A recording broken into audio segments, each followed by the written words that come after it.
investing requires this incredible, dispassionate, unemotional quality. You have to be extremely economically rational, which is not a basic. It's not something you learn in the jungle. I don't think it's something that if you think about the surviving the jungle. The lion shows up. And everyone starts running. You run with them. That does not work well in markets. In fact, you generally have to do the opposite, right? When the lemmings are running over the cliff, that's the time where you're facing the other direction and you're running the other direction, i.e. you're stepping in, you're buying stocks at really low prices. Buffett's been great at that and great at teaching about what he calls temperament, which is this sort of emotional or unemotional quality that you need to be able to dispassionately look at the world and say, okay, is this a real risk? Are people overreacting? People tend to get excited about investments when stocks are going up, and they get depressed when they're going down. And I think that's just inherently human.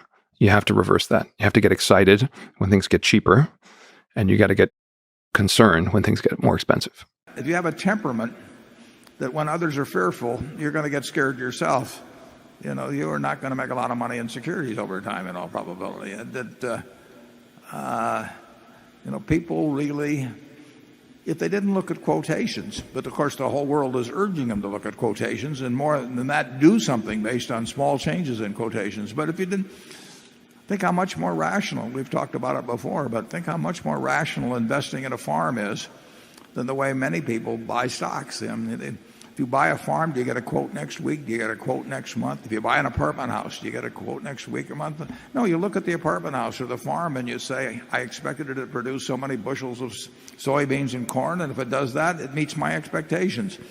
But they buy a stock and they think if it goes up, it's wonderful, and if it goes down, it's bad. We think just the opposite. When it goes down, we love it because we'll buy more, and if it goes up, it kills us to buy more. Ben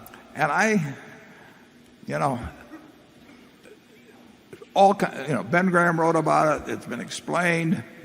But if you can't get yourself in that mental attitude, you're going to be scared whenever everybody else is scared. And to expect somebody else to tell you when to buy and therefore get your courage back up or something. I could get this fellow's courage up substantially by saying it's a wonderful time to buy. And then a week from now, he'd run into somebody else that tells him the world is coming to an end. Okay, now we'll get to the important stuff. There's always something to worry about. This is the difference. This is what happens in the stock market. Because, see, everybody's got the brain power to do well in the stock market. The question is whether you have the stomach for it. That's the key organ in the body. There's always something to worry about. I went to school, grew up with a kid in the 50s. In the decade of the 50s, there's this big theory that the Depression was caused by a stock market crash. Totally wrong. Less than 1% of Americans owned stocks in 29. We had this big-time recession. In fact, it was a depression. It wasn't caused by the stock market. The economy went down, the Federal Reserve raised interest rates, and we had a big-time depression. In fact, we had several depressions like that from 1850 on. This was only one of about 8 depressions since 1850.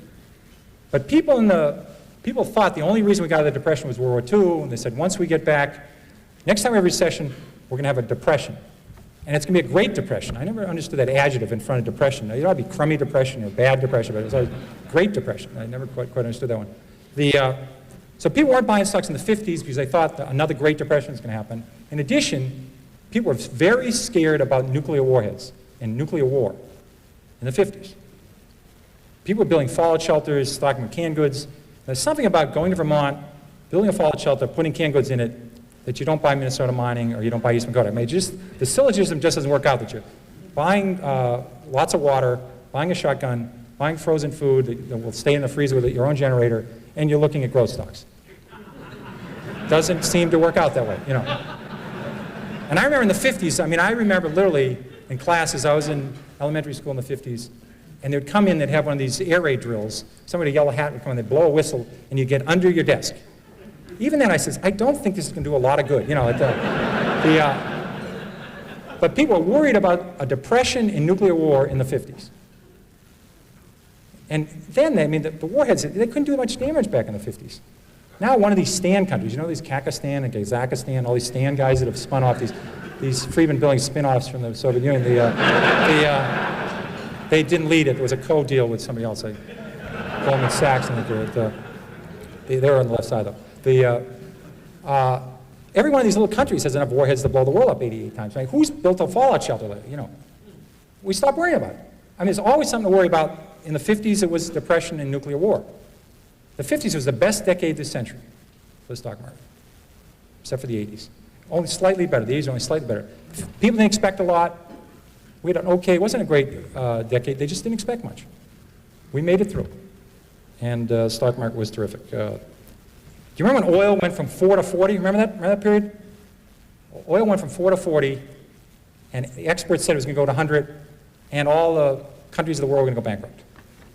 And then the big banks are going to go bankrupt, and we're going to have a Great Depression, and the stock market's going to go down, and you're going to wind up selling pencils and apples. You know, well, I remember when oil went from 4 to 40, and the experts said it was going to go to 100.